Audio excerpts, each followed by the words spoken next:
A judge puts Arkansas's Ten Commandments law on hold after a federal challenge. Also, 2 candidates are seeking to lead the Democratic Party of Arkansas. And a new CDC report shows tick-related ER visits are up across the state this summer. Those headlines and more are coming up on KASU News for Wednesday, August 6th, 2025. I'm Brandon Tabor.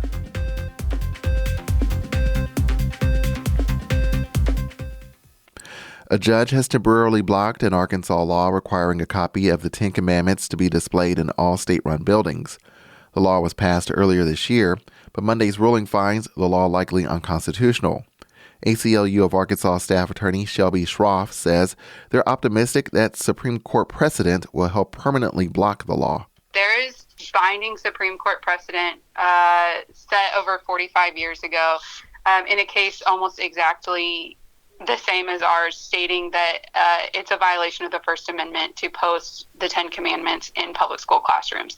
So we are going off of a decision the Supreme Court made decades ago, and courts are upholding today that this is a violation of students' and families' First Amendment rights. Schroff says school districts in Arkansas have already begun receiving donated copies of the Ten Commandments to be displayed in classrooms. A spokesperson for a legal group supporting the Ten Commandments law, called First Liberty Institute, said they were, quote, extremely disappointed by the ruling.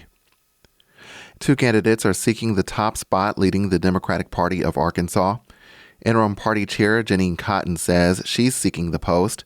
The 71-year-old Cotton was first elected vice chair of the party in 2023. Former congressional candidate Marcus Jones is also running for the top spot. The 52-year-old Jones is a retired Army colonel. He unsuccessfully challenged Republican U.S. Representative French Hill in the 2024 election. The Democratic Party will meet to elect its new leader on August 16th. A former Democratic gubernatorial candidate seeks to unseat Central Arkansas's longtime U.S. congressman. The Arkansas Times reports that Democrat Chris Jones filed a statement of candidacy with the Federal Election Commission last month for Arkansas's 2nd Congressional District. The seat has been held by Republican Congressman French Hill since 2015 and covers most of Pulaski County and surrounding areas. As of Friday afternoon, Jones has not formally announced his campaign.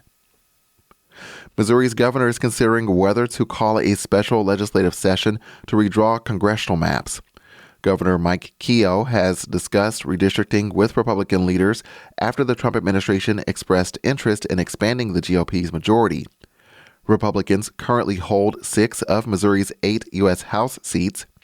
The effort follows Texas Republicans' push to change their maps and has led other states, such as California, New York, Wisconsin, Maryland, Florida, Ohio, and Indiana, to consider similar actions.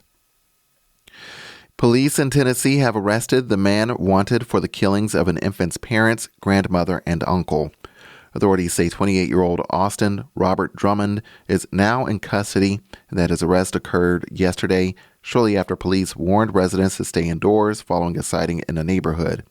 The Tennessee Bureau of Investigation has already charged Tanaka Brown and Giovante Thomas with accessory after the fact to first-degree murder. Investigators allege both men assisted Drummond in the killings.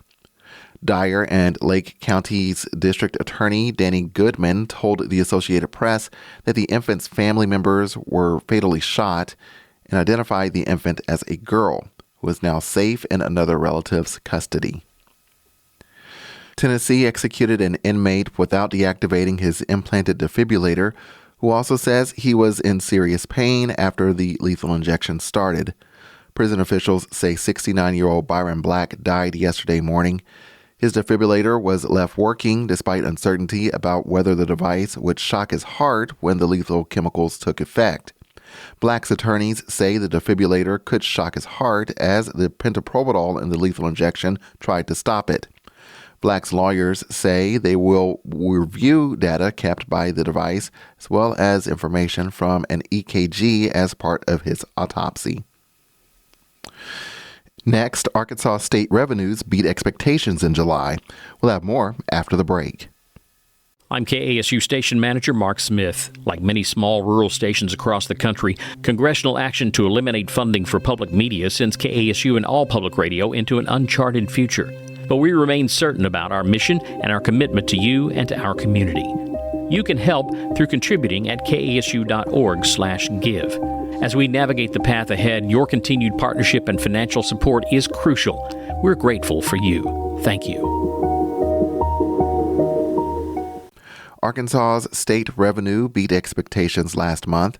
Member station Little Rock Public Radio's Daniel Breen explains. The latest report from the Department of Finance and Administration shows net available general revenues were just over $557 million in July. That's about $30 million more than this time last year and about 5.5% above the state's forecast. Corporate and individual income tax collections helped boost revenues above forecast. Sales tax collections were also higher compared to this time last year. Tax collections from tobacco products were below the state forecast by $1.2 million. Revenue also saw a boost from delayed tax payments because of severe weather earlier this year. The state's deadline for income tax filing has been further extended to December 3rd. In Little Rock, I'm Daniel Breen. A new report from the Centers for Disease Control and Prevention shows that emergency room visits related to tick bites have increased in Arkansas this summer. Health officials also report a rise in tick-borne illnesses nationwide, with Lyme disease remaining the most common.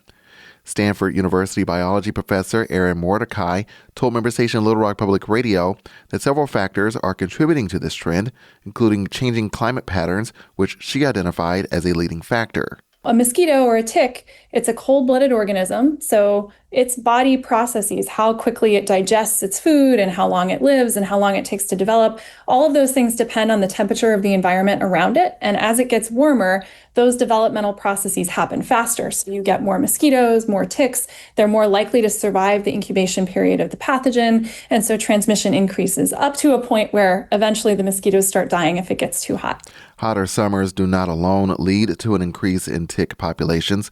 Mordecai says a combination of milder winters and periods of extreme heat can create a perfect environment for a tick boom. Any mosquito or tick has its own, what you could think of as like a climate envelope, the kinds of conditions that it can live in, that it can do well in. So, it needs at least a minimum temperature and a minimum amount of humidity, but that differs across different mosquito species and different tick species and different pathogens that they can transmit. And so whether or not you see a really big impact of climate change is also going to depend on how close you are to those limits. The CDC's tick bite data tracker recorded that 69 out of every 100,000 emergency room visits were for tick bites in July of this year, compared to 49 in 2024. In Major League Baseball yesterday, the Los Angeles Dodgers shook off their offensive struggles with a 12-6 win over the St. Louis Cardinals. That's all for KASU News. Music provided by 2B Studio. You can find more stories online at kasu.org. Also, be sure to like, subscribe, and turn on notifications for KASU News on YouTube, Apple Podcast, or wherever you get your podcast. In Jonesboro, I'm Brandon Tabor, KASU News.